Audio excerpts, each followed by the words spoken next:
আমার ক্লাসের এক বান্ধবীর মা যখন সে স্কুলেরই টিচার।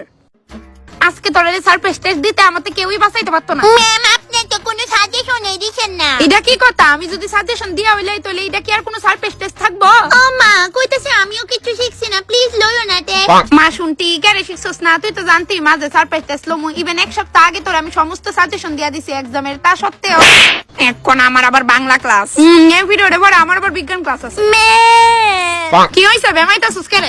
ম্যাম শুনতি আমারে থানায় জ্বর মারছে।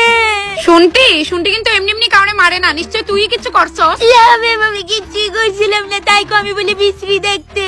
আচ্ছা পরে বেন দেখলো কইতাছি ডালে বড় আমি শুনতি মারি দিয়ে আইছি আর নে ডাক্কা দিছি। কিন্তু ম্যাম আরেকটা কথা শুন, আমি কিন্তু এটা কইনা রাখছি কয়টা আছে, তারে কিন্তু আবার জিগাম কয়টা আসিল না আসিল। কে থাকো কুস্কি ম্যাডাম? এটা কি শুনি আমি? আমার মেয়ের বললে নাচের প্রতিযোগিতা এক করে লাস্টে খাড়া করাইছেন। ম্যাডাম যে সবাই সামনে দাঁড়াইবো তার নাচটা একবার দেখেন।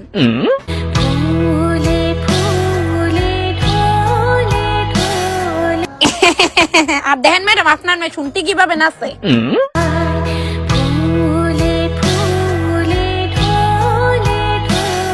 বাহ দারুণ নাচছে।